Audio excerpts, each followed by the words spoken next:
K10 guest today, Ms. Katrina Carpenter out of Perry County, and a lot of folks over the last few years have come to know you as the Recycle Lady in Perry County, and we have a very, very busy month of April to look forward to, starting with a few things that have kind of passed already. The scholarship, we'll start to look at those winners as we get into the month of April. Yes, thanks, Phil. I appreciate the opportunity to share a few things that are coming up. I guess, should I go in order? April 16th is a Saturday. It's going to be kind of a new event for us. We've had Ultimate Recycling Days for years and years in the spring and fall for the hard to recycle items. Well, this is a revamp partnership with Rural Action. It's grant funded, so some of the fees and the costs that we normally have to charge are going to be offset by this grant. Rural Action and my director Matt got the USDA grant to help fund this. It's called a CHARM event. CHARM stands for Center for Hard to Recycle Materials. It's kind of a standard recycling term acronym that we use. It's for those things.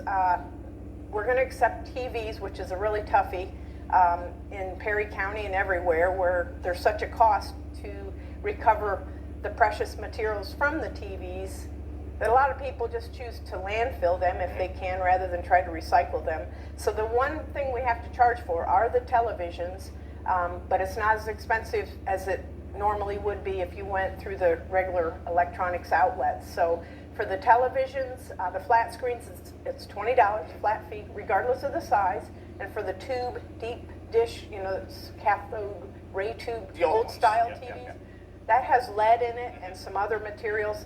That one costs $40 flat fee. So that's really a bargain when you consider what's being recovered in those. But there's also mattresses and box springs that are accepted, which is kind of cool. The electronic waste of other materials, anything with a cord, we will accept. This is at the fairgrounds, by the way, April 16th from 10 to 2.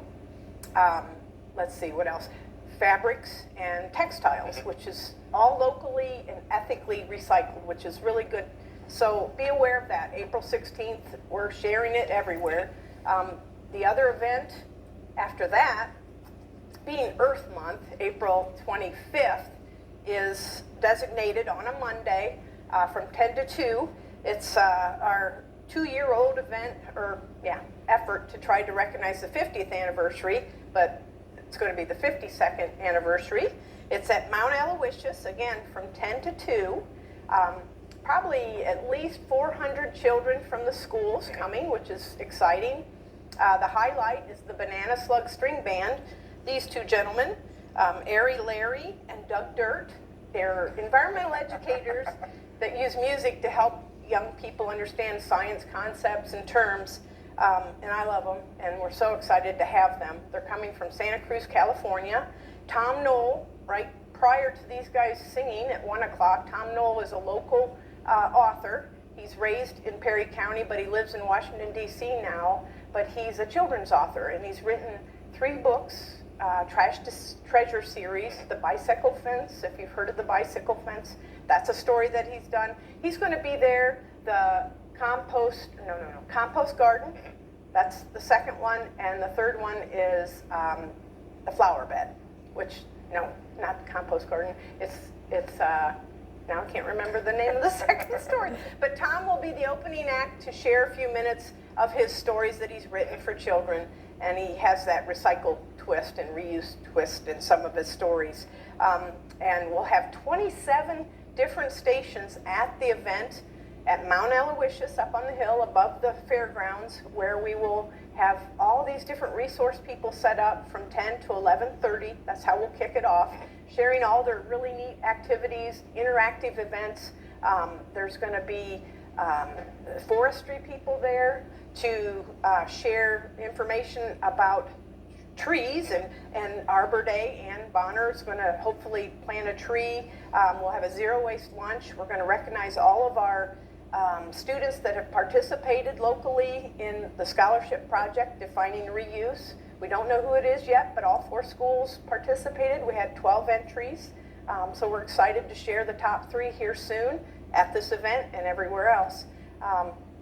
and a billboard contest, which we tried with the third graders, and we'll be featuring the top 2 billboards from these young people, one in April right near New Lex on a billboard, and one in May in the same location, featuring these 2 billboards that the children have created. So the last event is with the high school, New Lexington High School. They're sharing recycling awareness event right at our location at the recycling center, drive-through event.